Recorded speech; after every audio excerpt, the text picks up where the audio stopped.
This is going to be a really quick tutorial on how to take in a t-shirt, a men's t-shirt, or to make a woman's t-shirt have more of a feminine cut to it. So I've taken a plain t-shirt that I like, I put it on inside out, and then where I want it to be a little tighter to show off my curves, I put a safety pin, and I took note to myself mentally of how much space I want to be gone from the seam at that point. Then I added another place where I want the I want it to go back to the way the manufacturer has it. If I want, I can add a pencil line from one section where it would be about an inch in is what I'm looking for, down to the other. I can also eyeball it if I choose to. You make your choices. Now I only need to pick one side of the shirt when I put it on inside out to add the safety pins where I want things to happen too, because then I take it off and I fold it in half. And after I fold it in half, I make sure the seams are lined up so that it's right next to each other, and then I put a safety pin on the exact opposite sides for both where I want to start taking it in and where I want to have it finish. I'm going to start a little bit above the safety pin and then go out, a little bit above the safety pin on the seam line the manufacturer has. Then I will go out to as far as I wanted it to be at the safety pin and then work my way back in. I am going to go ahead and chalk up the line that I want to follow. Be right back. Okay, so I've chalked up the line that I want to follow, and I've gone ahead and shaded it in for the visual for you to see the line that I'm going to follow is the same on either side, and I've already got my sewing machine ready to go with a dark thread in both the upper and the lower. It's not going to show much, so matching it identically was not a concern for me or a necessity for this pretty simple project. Here we go.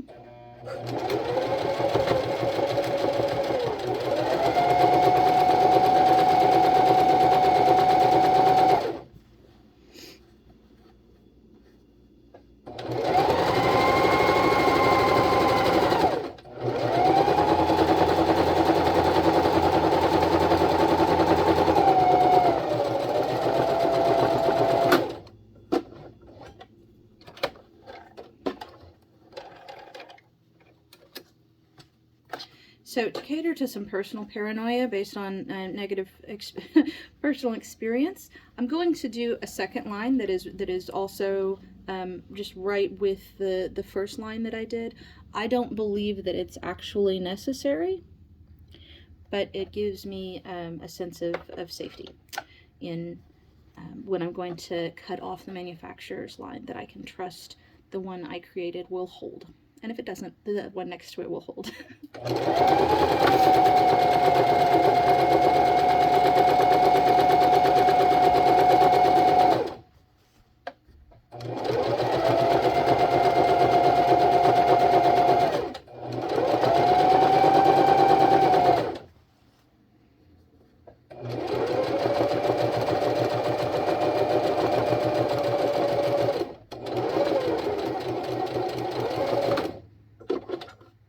With the needles up, cut up, pull out, and then cut the ends of both.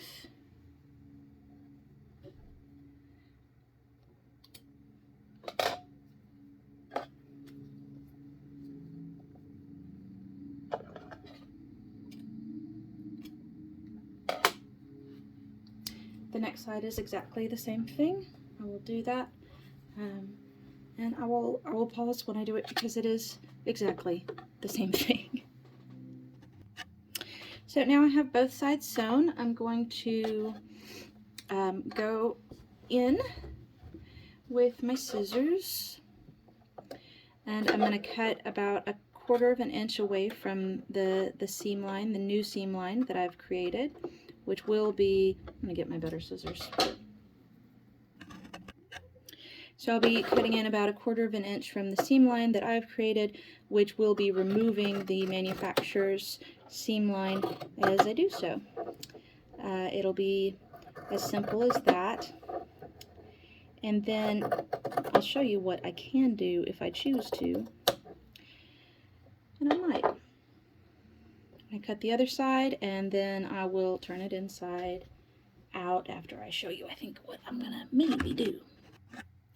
So now that I have cut it, now that I've cut the manufacturer's section off of where I have taken the shirt in myself, I can, if I want, I mean I can do whatever I want, right? But I can, if I want, I can iron this down and then do a top stitch in the ditch, which I would do by turning the shirt right side out. This is what it looks like from the other side. The difference between where I am, where the manufacturer is pretty minimal. It'd be primarily here at the end of each section where it would have a potential benefit, because I could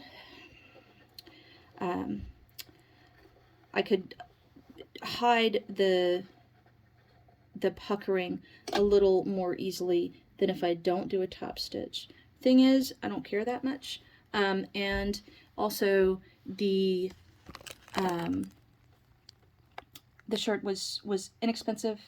I like it just fine. I want it to have a bit of a more feminine shape, but this is not the project of my life. I think it's a really great project for beginners to show how much you can do with how little time and how little skill, and it's a fun way to make over large men's t-shirts if you have some of those. So that is that for that.